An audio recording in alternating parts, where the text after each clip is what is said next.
The Infiniti G37, in particular the G37S, designed to be just as fast and just as luxurious, but cheaper than the competition. Do they pull it off? Let's find out. Well, in my opinion, in terms of looks, they definitely pull it off. I love the Art Deco flares running down the hood line. Very cool. It's a nice shape for a coupe, slightly reminiscent of its little brother, the 370Z.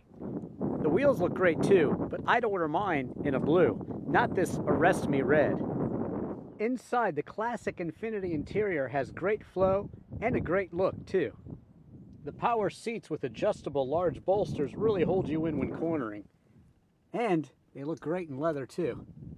The armrest / console storage is also where you'll find the USB and the charger. Moving forward, you get a real handbrake, 2 cup holders, and that's where you can control your heated seats. The manual 6-speed gearbox feels good. The throws are not super short, but not super long either. Here you have another charger and the cigarette lighter. Here you have your dual zone climate control. Moving up, classic Infiniti clock, along with a CD player. And here it is, the classic Infiniti infotainment screen. You can control it by touch or using this right here. And it also warns you about traffic or also weather information. You get a nice large speedometer and tachometer there, and the nicely shaped Infiniti steering wheel. Overall, I really like the interior. It's comfortable, luxurious, and everything falls to hand easily. You'll be able to fit 2 in the back, and they'll both be able to have cup holders. Powering the G37S is a 3.7-liter dual overhead cam V6, which makes 330 horsepower and 270 pound-feet of torque.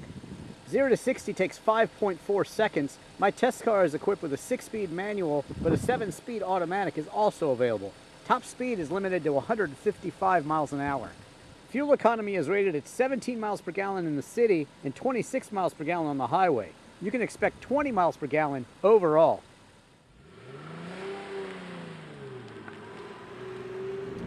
Pricing for the G37 comes in around $33,000 to $57,000 on the high end. This one, the G37S, is well equipped, so it starts out at $45,000, basically $46,000 with destination. Now, to compare that to some of the competition, the BMW 335 IS comes in at right around $50,000, and also the Hyundai Genesis R-Spec comes in around $28,000. But with the Infiniti, you do get a lot for the money, and it is, of course, cheaper than the BMW and a lot of its other competition, like Mercedes. But what you get here is certainly that brand identity. Infiniti is definitely a nice, high-end luxury mark.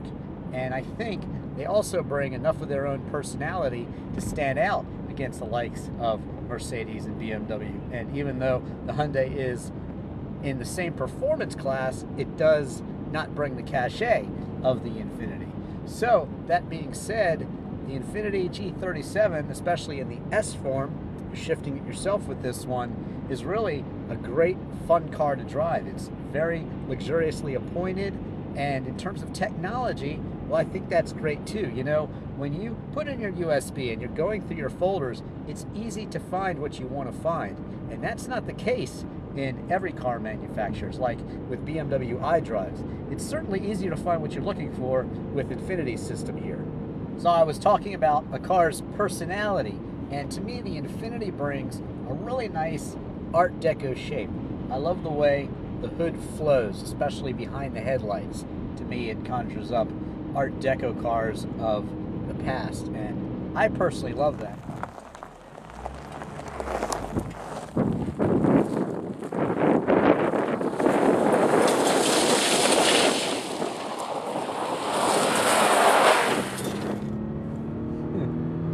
Listen to that engine. This thing is really a screamer. The G37S, that means sport, and it shows. You can definitely hear the engine, and the exhaust note is incredible. Shifting it yourself in the 6-speed manual gives you constant control, and it'll put you back into your seat, no question. This car is definitely a screamer. When you turn the traction control off, it can be a handful. You gotta be careful.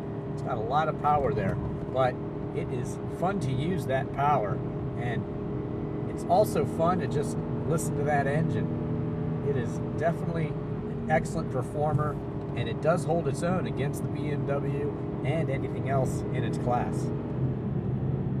Looking out over the hood, you know you're in an Infiniti, and I like that. It's nice to have a very recognizable and pleasing shape. So the things that make the G37 stand out are the facts that it is always very competitive in its class. It has excellent handling, and it oftentimes is a lot cheaper than the competition too. Plus, you don't sacrifice anything. It's got great luxury, and the handling is top-notch. So really with the Infiniti, you get the best of all worlds. And so when I went to buy a used car, G35 in this case, I ended up with a sedan, but still the Infiniti to me was better than anything else in its class for the money, even in the used market. Now, I don't just do new cars, I do a lot of new cars, but I also review classic cars and such. You can look for my review of my 911 and also other cars like the Renault 5 Turbo, Ferrari 550 Maranello, even the Jaguar XJ220. But I should be giving you a review of that Infiniti soon. But really, to me, in my mind, I love Infinitis, and I really like the G37S here. I'm not sure whether I would get it with a manual transmission for the type of driving I do, because I do sit in traffic a lot. I live in a big city. So that being said, you can still get automatic, manual, or if you want all-wheel drive, that's the thing. Infiniti equips it so many ways, from the standard all the way up to the IPL, Infiniti Performance line. They give you a great range of cars, and I really do think that this Infiniti stands out from the crowd. I love their styling, I love their performance, I love their luxury. That's about all I can say. I'm Drivin Ivan Katz.